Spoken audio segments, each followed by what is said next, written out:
Elle m'a poussé en haut. Vous l'avez vu, là? Vous l'avez vu? Hein? Elle m'a sauté dessus. Elle m'a agressé. Tout cela parce qu'elle a oublié ses maudites étiquettes. Les lamentations de Germaine résonnaient dans toute la maison. Carole disparut à son tour, claquant une porte à l'étage. Dans le salon, le silence retomba, pesant mais purificateur.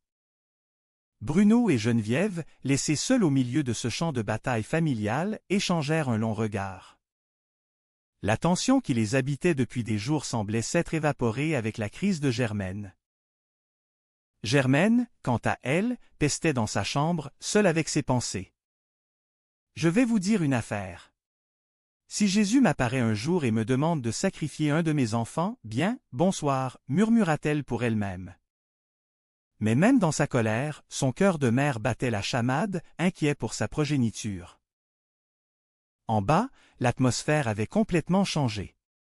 Le départ en trombe de Germaine, tel un orage violent, avait laissé place à une accalmie inespérée.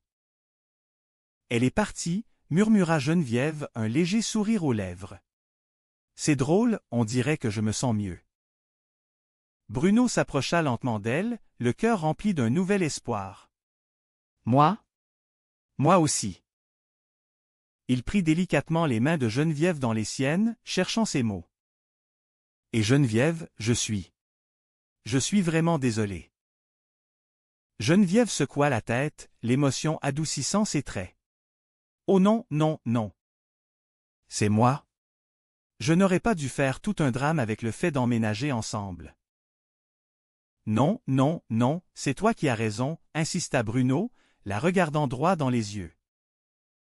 L'incompréhension se peignit sur le visage de Geneviève. « Tu veux dire que tu veux que l'on vive ensemble? » Bruno prit une profonde inspiration, sentant que c'était le moment ou jamais. Le tumulte incessant de sa famille l'avait finalement poussé à comprendre ce qui était vraiment important. « À une condition, » déclara-t-il fermement. « Bon, laquelle » demanda-t-elle, le cœur battant un peu plus vite. Bruno s'agenouilla lentement, plongeant son regard dans le sien. « Geneviève, Geneviève, est-ce que tu veux m'épouser? » Les yeux de Geneviève s'embuèrent de larmes de joie.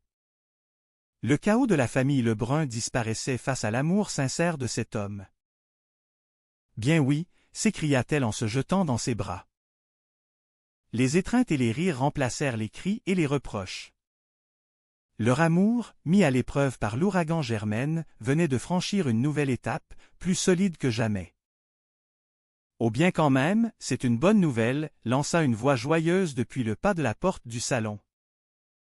Germaine, attirée par le silence inhabituel, était redescendue. Elle observait la scène avec un sourire immense, la fierté d'une mère lisible sur chaque trait de son visage. « Il faut annoncer cela à tout le monde en ville » s'exclama-t-elle avec son exubérance habituelle. « Bien, je viens. Je pense que cela s'est bien passé. C'est une super bonne idée, tu as eu du bon sens. » « Merci. » La maison Lebrun retrouva son effervescence joyeuse, célébrant les fiançailles inattendues. Même le grand-père semblait avoir oublié ces mots un instant. Un peu plus tard, alors que la soirée se calmait, Germaine rejoignit Carole dans la cuisine. La tension entre les deux femmes était encore palpable. Mais l'amour filial restait le fil conducteur de leur relation. « Tu veux prendre un petit café ?» proposa timidement Germaine, le ton adouci. Carole, encore blessée par les paroles dures de sa mère, refusa d'un signe de tête. « Ah non !» Germaine soupira, comprenant qu'il fallait plus qu'un café pour réparer ses erreurs. « Cet homme-là? Il pense que tu es accroché au bout d'une corde de balançoire. Qu'est-ce qu'il veut encore? » Le grand-père, de retour à ses jérémiades, interrompit la tentative de réconciliation. « Je pense que tu es prêt pour mourir. Tu m'avoues que tu iras quand tu seras sûr, » lui cria Germaine, évacuant sa frustration sur sa cible habituelle. « Non. Non, non, non, » protesta faiblement le vieil homme. « Quel est son problème? Dis-lui qu'il se tienne tranquille. » Sinon je vais monter et prendre sa température, menaça-t-elle, retrouvant son aplomb. Elle se tourna de nouveau vers sa fille, une étincelle mystérieuse dans les yeux. « Attends un peu. Attends un peu. Prends cela. » Germaine tendit un morceau de papier plié à Carole. La jeune femme le prit avec méfiance, le regardant comme s'il s'agissait d'une bombe à retardement. « C'est quoi cela? Une encyclopédie universelle? » Germaine secoua la tête, un sourire tendre et nostalgique effleurant ses lèvres. « Un numéro de téléphone? Oui, c'est cela. C'est le numéro de Tommy Lalancette. » Carole écarquilla les yeux, le choc la laissant sans voix. Toutes ces années de reproches, de disputes au sujet de ce garçon. Pour finalement recevoir son numéro de la main même de sa mère? Germaine s'assit, le regard perdu dans ses pensées. La grande gueule avait laissé place à la mère aimante et compréhensive. « Ah? Tu sais comment est-ce que j'ai eu cela, les cancans? J'étais à mon cours de yoga. Je lévitais à côté de Margot. Tu sais. Elle me parlait justement de Tommy Lalancette. Bien, sa femme. Elle l'a trompé il y a 2 ans. Elle l'a laissé là avec 2 petits-enfants. Ce n'est pas facile de se retrouver tout seul pour élever des jeunes enfants. » Elle marqua une pause, son propre passé remontant à la surface. « J'en sais quelque chose. Par contre, je me suis dit, peut-être qu'un petit coup de téléphone, cela lui ferait du bien. Tu sais, des fois, on reçoit un coup de téléphone. Allô? Ah?